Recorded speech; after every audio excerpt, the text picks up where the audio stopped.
Cody's Caravan. I took my buddy Ruben with me today. We're learning all about sheep. Elisa, please tell us about your herd. All right, so they're actually, it's kind of nap time. So they're laying down. Kiana here is going to help us stand up so you can see more of them. Kiana's one of our interns. So we've got in this group, we've got about 15 moms and 15 babies. The babies are all about a month old. And we just moved them into this area. As you can see, there's a bunch of dry grass and some star thistle, and they're going to help us eat this down for weed control and fire prevention. So they have a very important job. Very important. Yeah, a few very important jobs. Yeah, so they're helping us on the grazing side. And then we also sell meat and wool products at the Auburn Farmers Market. Oh, fantastic. Matter of fact, we're going to show you some of the wool products a little bit later on in the show, so stick around for that. But we see this beautiful dog here. That also has a very important job. Yes, this is Tobin. She's our livestock guardian dog. And she protects the sheep from any predators that might want to eat them. Yeah, frankly. it's like a predator might think this is a buffet. Absolutely, absolutely. And we have a ton of coyotes. There's mountain lions. There's bears. And without these dogs, we wouldn't be able to raise sheep or goats in the foothills. Okay. Tell me a little bit about how you guys pack up these things and take them to people's properties, because I'm sure people at home is like, oh, I got a big piece of property that I'm kind of worried about. Yeah, so we provide what's called targeted grazing services, and the simplest way to think of it is the rent-a-goat situation. But yeah, if you have a property that needs to be, a lot of times it's one that can't be mowed. Maybe it's on a hill like this. It's got a lot of rocks. The sheep and goats are great options to take care of your weeds and take care of your fire problem. Now, you mentioned sheep and goats. Both do a different kind of job. So explain that to us.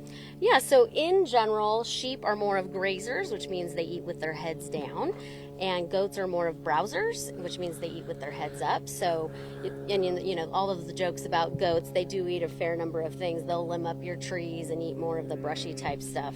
But these sheep also eat quite a bit because of a diversity of plants, because they've been exposed to that from a young age. But we like doing a mix because they'll eat slightly different things if it's a property with a diversity of vegetation.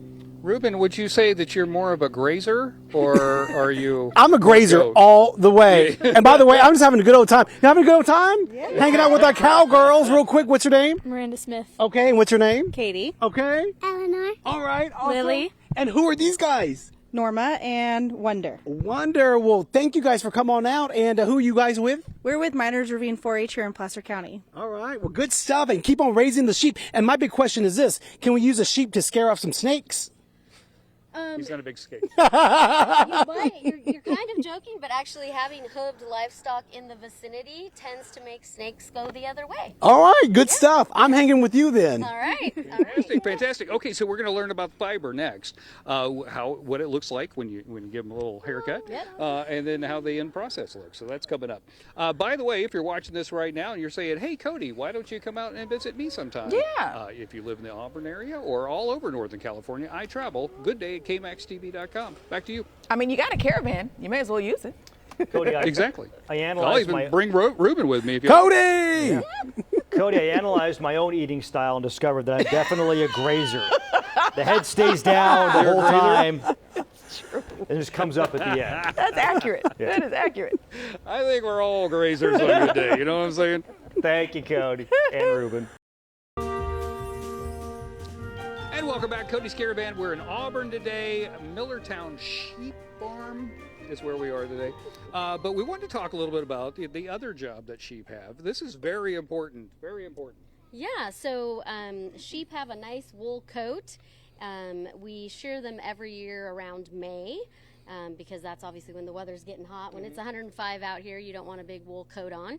And then also that means that they're growing their wool back in the fall so that when winter comes and it's raining, they do have their wool coat and it protects them from the rain. They can stand out in the rain and still be dry at the skin level. If we only had a professional sheep shearer. Hey! I'm out in the country in my Hawaiian shirt. Anyway, I wanted to know, Katie, what is all this? What's the process here? So this process right here is the hide. This can be used for rugs and whatnot. The shearing over there is the process of cutting the wool off of the sheep, and all in one process, so then it can be turned into different fiber arts, which they have examples for over there. Yes, ma'am. Fantastic. I'm so glad that you brought us to that next point. Okay, so we go from here to what?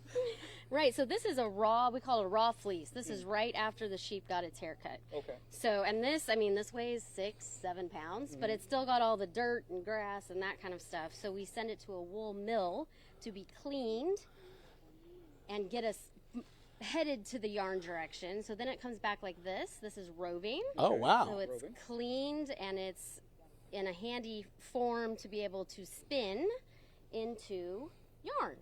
And so this is yarn from the wool of our sheep. We sell this at the Auburn Farmers Market. And then, of course, if you're of the creative type, you can take said yarn and turn it into things like this. Socks. I'm loving the socks. Is another fascinating fact. So some of this stuff, it gets all bunched up and everything. Yeah. There is a purpose for that. Like you can use it to when you're planting. Oh, yes. Wool has all, so not all the wool is going to be good enough quality to turn into yarn, but it has a lot of other purposes. You can use it as compost, mulching. It helps retain the water. If you use it underneath your garden bed, the little voles don't want to eat up through that. So there's all kinds of ways to use the wool that isn't quite good enough to become yarn. Our friends of sheep are fascinating. They're fascinating. Thank Love you so much. guys. And I'll take some socks, by the way. Yeah, exactly. Not today, though. It's going to be 100 billion degrees. Stick around. We've got some 4-H kids that are going to teach us a little bit more about sheep and goats coming up. That's Don't coming wave. up. But if you're watching this right now and you're just like, hey, Cody, why don't you come visit? Maybe bring your friend Ruben with you. Let us know. goodday@kmaxtv.com.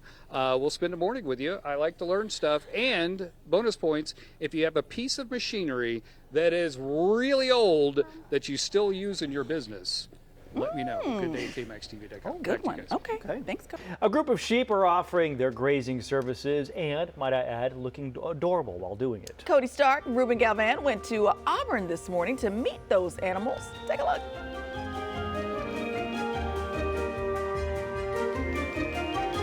Okay, so we're learning all about the animals this morning, and who better to teach us than 4-H kids? I love me some 4-H kids. Your name is? Miranda. And? Eleanor. And? Lily. Oh my goodness. Oh my goodness. Okay, we're going to get to you in just a second. You're a big kid. All right, so tell me about your 4-H project. My 4-H project is market lamb, fair lamb, and I brought my fair lamb dill with me. And basically we go to fair and we show our animals in different types of classes. And we raise them on our own, and then we show them, and it's all of our work that we do. It's fantastic. Now, what kind of sheep is this? Because it's kind of a different looking sheep. He is a Hampshire cross, and he is they call it a blue lamb. I can see why. It's got a little blue tint to him. Yeah. Beautiful. You're so beautiful. Let's talk about this one right here. Now, this is a goat, right? Yeah. Tell me about this one. This is Melody, and she's a La Mancha goat, and I showed her at the Placer Fair for the breed class and showmanship classes, and she's a La Mancha breed that doesn't have any ears. I can see that. I was going to ask you what happened to the ears, but that's on purpose, right? Yeah. So cute. By the way, notice, Ruben, her Yes, sir. belt buckle. She won that belt buckle at the Congratulations. That's pretty impressive. Pretty impressive. Now, finally, we want to talk about the intern here at the place. So, what's your name? Kiana. Kiana. You just got done with Sierra College, right? So I'm still going. I'm studying to be a large animal private veterinarian. Oh, bless you. Wow. That is so needed. Literally. Needed. Yeah. Like, you talk to anybody with large animals, they're like, please, more veterinarians. I know that's like the major thing that I've learned throughout my whole process is how much it is needed. Like in the Auburn town, I think there's like one major large animal veterinarian, and like I was able to go shadow her for a few times, and she's like, please, like, just stick with it, just trust the process and go with it because of how badly needed it really is. So. What is it like working with the Millertown sheep and taking these around and everything? Oh, well, stories.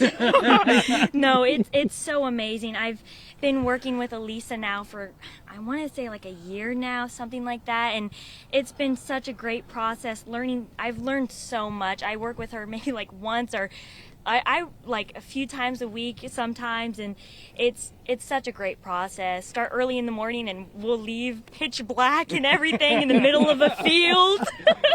But yeah, it's such a good process. It's amazing learning about the animals, working so hard with them, and yeah. I've got this wild creature with me here, Ruben. Hey! I don't know if you know how to, fix that. I have my new friend here, my best friend, Wizard, and he's almost eating our cord, by the way. Oh, no, that's something you definitely and is this Noah right here too as well? This is Okay. Nora, yes. Yeah, Nora and Wonder here. They're the very friendly ones, the bottle babies. So Yeah. they'll follow you around anywhere. Ruben and I have been called bottle babies over the years. Anyway, that's another story. Thank you very much for having us out. What an amazing place and what an amazing group of people. I had an absolute blast. That was so fun. Great Back job. to you guys. Thank you, Cody. You know what? Would you like to hang out with Cody? Perhaps Ruben as well. Send us ideas for Cody's Caravan. Go to goodday@kmaxtv.com. Put Cody's Caravan in the subject line.